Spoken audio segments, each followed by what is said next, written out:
ಹಾಗಾಗಿ ಆ ನೆಗೆಟಿವ್ ರೋಲ್ನ ಒಪ್ಕೊಂಡಿದ್ರು ಅವರು. ನೆಗೆಟಿವ್ ಅಲ್ಲ ಅಲ್ಲ, ನೆಗೆಟಿವ್ ಅಂದರೆ it is not regular role. Regular ಹಾಂ, that's what I mean.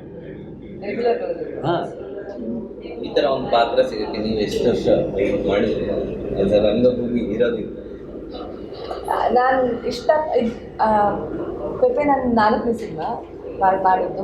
First ಒಂದು ನಾನು ಲೇಡೀಸ್ ಅಂತ ಒಂದು ಸಿನಿಮಾ ರಿಲೀಸ್ ಆಗಿಲ್ಲ ಆಮೇಲೆ ಫೈನಲ್ ಅದು ಲೀಡ್ ಮಾಡಿದ್ದೆ, ಲೆಸ್ಬಿಯನ್ ಲವ್ ಸ್ಟೋರಿದು. ಸೊ ಆ ಪಾತ್ರ ಕೂಡ ನಾರ್ಮಲ್ ಲೋವರ್ ಕ್ಲಾಸ್ ಹುಡುಗಿ ಆರ್ಟಿಸ್ಟ್ಗಳ ಕತೆ, ಅದು ಇಬ್ಬರು ಹುಡುಗಿರ ಕತೆ. ಸೊ ಅದು ಕೂಡ ಆ ಪಾತ್ರ ರಗಡಾಗಿಲ್ಲ ಅಂತಂದ್ರು ಆ ಸ್ಟ್ರೆಂತ್ ಆ ಪಾತ್ರಕ್ಕೆ ಇತ್ತು. ಸೊ ಇದು ವೆಯ್ಟ್ ಮಾಡಿ ಸಿಕ್ಕಿದ ಪಾತ್ರ ಅಂತ ಅನಿಸ್ತಿಲ್ಲ ನನಗೆ. ಯಾಕಂದ್ರೆ ನಾನು ಚೂಸ್ ಮಾಡ್ಕೋಬೇಕಾದ್ರೆ ಕಾದರೂ ಓಕೆ ಒಂದಿಷ್ಟು ದಿನ, ಬಟ್ ಆ ಪಾತ್ರ ಅದು ಬೇರೆ ಥರ ಇರಬೇಕು. ಅದು ನನಗೆ ಮಾಡೋ ಖುಷಿ ಆಗಬೇಕು, ಅಥವಾ ಅದೇ ಹೆಚ್ಚಾಗಿ ಅದು ರೆಗ್ಯುಲರ್ ಆಗಲಿಲ್ಲ. ಆ ಥರ ಪಾತ್ರಗಳನ್ನು ಇಷ್ಟಪಡೋಕ್ಕೆ ಅಷ್ಟೇ ಸೀಮಿತ. ಎಂಥ ಪಾತ್ರ ಕೊಟ್ಟರು ಮಾಡುತ್ತೆ ರಂಗಭೂಮಿಯಲ್ಲಿ ಇರೋರು.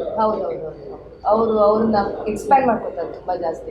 ಈಗ ಹೆಚ್ಚು ಆಡಿಯನ್ಸ್ ಇದನ್ನು ಆಕ್ಸೆಪ್ಟ್ ಮಾಡ್ಕೋತಾರಾ ಇಲ್ವಾ, ಅಥವಾ ನಾನು ಹಿಂಗಿದ್ದು ನನಗೆ ಪಾಪ್ಯುಲಾರಿಟಿ ಜಾಸ್ತಿ ಸಿಗುತ್ತೆ ಅನ್ನೋದಕ್ಕಿಂತ ಆ ಪಾತ್ರ ಹಿಂಗಿದೆ, ಎಷ್ಟು ಚೆನ್ನಾಗಿದೆ, ಅದರಲ್ಲಿ ನನಗೆ ಎಷ್ಟು ಥ್ರಿಲ್ ಸಿಗುತ್ತೆ ಮಾಡೋಕ್ಕೆ, ನನಗೆ ಎಷ್ಟು ಚಾಲೆಂಜಿಂಗ್ ಆಗಿರುತ್ತೆ, ಅದನ್ನೆಲ್ಲ ನೋಡಿಕೊಂಡೇ ಸೆಲೆಕ್ಟ್ ಮಾಡ್ತೀನಿ. ನಿಮ್ಗೇನಾದ್ರು ಚಾಲೆಂಜಿಂಗ್ ಅನ್ನಿಸ್ತಾ ಅಂದರೆ ಆ್ಯಕ್ಟಿಂಗ್ ಮಾಡಬೇಕಾದ್ರೆ ಇದ್ರಲ್ಲ ಯಾವ ಥರ ಏನೋ ಚೇಂಜಸ್?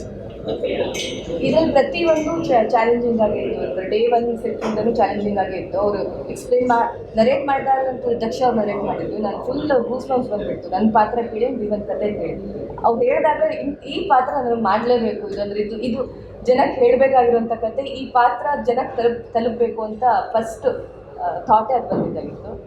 ಚಾಲೆಂಜ್ ಆಬ್ವಿಯಸ್ಲಿ ಅದೇ ನಾನು ಅವಾಗಲೂ ಹೇಳಿದ್ದೆ, ತುಂಬ deeper level of emotions and ನಾವು ನಾರ್ಮಲ್ ಆಗಿ ಮಾಡದೇ ಇರುವಂಥ ಆ್ಯಕ್ಷನ್ಗಳನ್ನು ಜನ ಕಾಮನ್ ಇದರಲ್ಲಿ ಮಾಡದಿರೋಂಥ ಆ್ಯಕ್ಷನ್ಗಳನ್ನು ನಾವು ಎಲ್ಲ ಪಾತ್ರಗಳು ಮಾಡ್ತಾ ಇರ್ತೀವಿ. ನನ್ನ ಪಾತ್ರ ಒಂದು ಹೆಜ್ಜೆ ಮುಂದೆ ಹೋಗುತ್ತೆ ಗಾತ್ರದಲ್ಲಿ. ಸೊ ಅದನ್ನು ಪೋರ್ಟ್ರೇ ಮಾಡೋದು ತುಂಬ ಅಂದರೆ ತುಂಬ ಚಾಲೆಂಜಿಂಗ್. ಫಸ್ಟ್ ಡೇ ಶೂಟಲ್ಲಿ ಅದನ್ನೆಲ್ಲ ನನಗೆ ಲೈನ್ಸ್ ಹೆಂಗೆ ಸ್ಕ್ರಿಪ್ಟಲ್ಲಿ ಬರ್ತಿರ್ತಾರೋ ಅದನ್ನ ಎಕ್ಸಾಕ್ಟ್ಲಿ ಹೇಳೋದು ತುಂಬ ಕಷ್ಟ. ಈಗ ಅವಳು ಅಂದರೆ ಈಗ ನಾನು ಅಲ್ಲಿಗೆ ಹೋಗ್ತೇನೆ ಅಂತ, ಅಲ್ಲಿಗೆ ನಾನು ಹೋಗ್ತೀನಿ ಅಂತನೂ ಬೇಡ ಅಂತಿದ್ರು ಡೈರೆಕ್ಟ್ರ್. ಅದನ್ನು ಹಿಂಗೆ ನಾನು ಬಂದಿದ್ದು, ಯಾಕಂದ್ರೆ ಪ್ರತಿಯೊಂದು ಸ್ಟೇಟ್ಮೆಂಟ್ ಆಗಿತ್ತು ಪ್ರಭಾ ಕಾರ್ಯಕ್ರಮಕ್ಕೆ ಏನೇನು ಡೈಲಾಗ್ಸ್ ಇದೆಯೋ ಹೇಳೋದು. ಸೊ ಅವ್ರಿಗೆ ಅದೇ ಬೇಕಾಗಿತ್ತು. ನನಗೆ ಹೇಳೋದು ತುಂಬ ಕಷ್ಟ, ಆ ಕಡೆ ಆಗಿಬಿಡುತ್ತೆ ಅದು.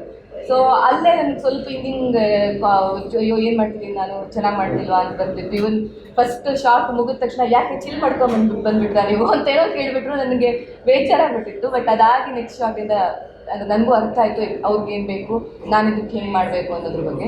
ಬಟ್ ಈಗ ಶಾರ್ಟ್ ಆಗ್ತಿಲ್ಲ, ಅದು ಹಿಂಗಿರ್ಬೇಕಾದ್ರೂ ಕೂಡ ಆ ಕಾನ್ಫಿಡೆನ್ಸ್ ನಮ್ಮಲ್ಲಿರಬೇಕಾಗತ್ತೆ.